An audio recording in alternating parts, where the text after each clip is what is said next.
क्या कभी सोचा है कि एक भूखी बिल्ली हमें हमारे सीखने के तरीके के बारे में सबसे जरूरी बातें कैसे सिखा सकती है? आज हम मनोवैज्ञानिक एडवर्ड थॉर्नडाइक के काम को समझने वाले हैं और देखेंगे कि कैसे उनके बहुत ही साधारण से एक्सपेरिमेंट्स ने हमारी लर्निंग की समझ को हमेशा के लिए बदल दिया। अब ये सवाल सुनने में थोड़ा अजीब लग सकता है ना? लेकिन असल में यही वो पहेली थी जिसने साइकोलॉजी में एक बहुत बड़ी क्रांति की शुरुआत की। तो आखिर एक बक्से में बंद बिल्ली हमारे दिमाग के राज कैसे खोल सकती है? चलिए देखते हैं। चलिए थोड़ा समय में पीछे चलते हैं, 1890s के आखिर में। सोचिए, एक भूखी बिल्ली एक बक्से में बंद है और ठीक बाहर उसका पसंदीदा खाना रखा है। ये कोई मजाक नहीं था, बल्कि सीखने की पूरी प्रक्रिया को समझने के लिए बहुत ही सावधानी से तैयार किया गया एक साइंटिफिक एक्सपेरिमेंट था। तो इस सिंपल से दिखने वाले सेटअप के पीछे एक बक्से में एक बिल्ली आखिर कौन था और वो क्या साबित करना चाहते थे? तो ये हैं एडवर्ड थॉर्नडाइक। उस समय जानवरों की समझदारी की कहानियां बहुत पॉपुलर थी, लेकिन थॉर्नडाइक एक अलग ही सवाल पूछ रहे थे, एक ज्यादा साइंटिफिक सवाल कि जानवर असल में सीखते कैसे हैं। थॉर्नडाइक के काम के सेंटर में एक बड़ी बहस थी। क्या सीखना एक आहा मोमेंट की तरह होता है, जहां अचानक से सब कुछ समझ में आ जाता है, या फिर ये एक बहुत धीमी कोशिश और गलती वाली प्रक्रिया है? जैसा कि थॉर्नडाइक ने खुद कहा था, उस दौर की किताबें जानवरों की बस तारीफें करती थीं, उनकी इंटेलिजेंस को साइंटिफिक तरीके से नहीं समझती थीं। वो इन कहानियों से आगे बढ़ना चाहते थे और सीखने की प्रक्रिया को डेटा के साथ मापना चाहते थे, न कि सिर्फ भावनाओं के साथ। तो अब देखिए, यहाँ दो बिल्कुल अलग अलग बातें थी। अगर जानवर सच में इनसाइट से सीखते तो एक बार सॉल्यूशन मिलने पर वो उसे फौरन दोबारा कर लेते, लेकिन अगर वो ट्रायल एंड एरर से सीखते तो उनकी स्पीड धीरे धीरे कई कोशिशों के बाद ही बेहतर होती। तो इन आइडियाज को टेस्ट कैसे किया जाए? थॉर्नडाइक का सॉल्यूशन सिंपल होने के साथ साथ शानदार भी था। एक ऐसा डिवाइस बनाना जो सीखने की प्रक्रिया को नाप सके, और उन्होंने इसे नाम दिया पजल बॉक्स। देखिए, इस पजल बॉक्स का डिजाइन जानबूझकर बहुत सिंपल रखा गया था।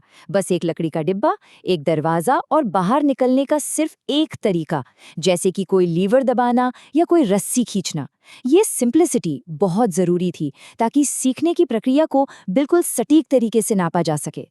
तो जब बिल्ली को पहली बार बॉक्स में रखा गया तो उसने हर मुमकिन कोशिश की, पंजा मारा, म्याऊं किया, बॉक्स को नोचा।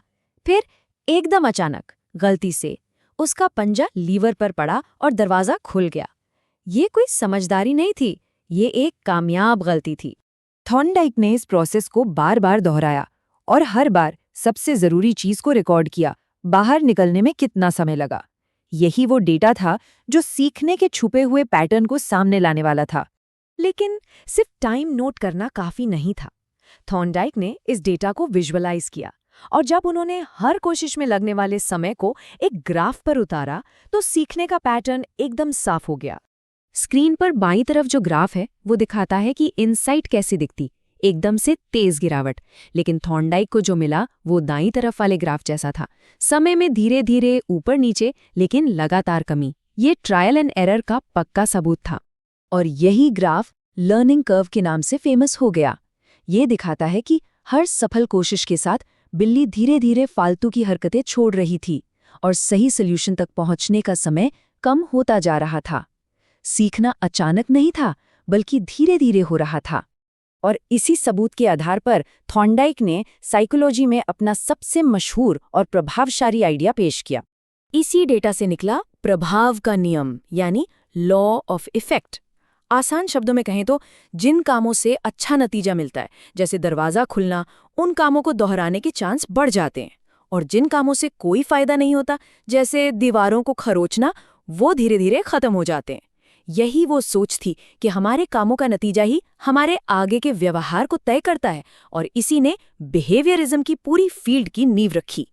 देखिए, थॉर्नडाइक का काम सिर्फ बिल्लियों के बारे में नहीं था। ये सिद्धांत तो हर जगह लागू होता है, एजुकेशन से लेकर थेरेपी तक। जब कोई टीचर अच्छे काम पर शाबाशी देता है, या जब हम कोई अच्छी आदत डालने के लिए खुद को छोटे छोटे इनाम देते हैं, तो असल में हम लॉ ऑफ इफेक्ट का ही इस्तेमाल कर रहे होते हैं। और ये हमें एक बहुत बड़े सवाल पर सोचने को मजबूर करता है। अगर हमारा बर्ताव उसके नतीजों से तय होता है, तो क्या हमारे रोजमर्रा की जिंदगी भी एक तरह का पजल बॉक्स ही नहीं है, जहां हम लगातार ये सीख रहे हैं कि क्या काम करता है और क्या नहीं?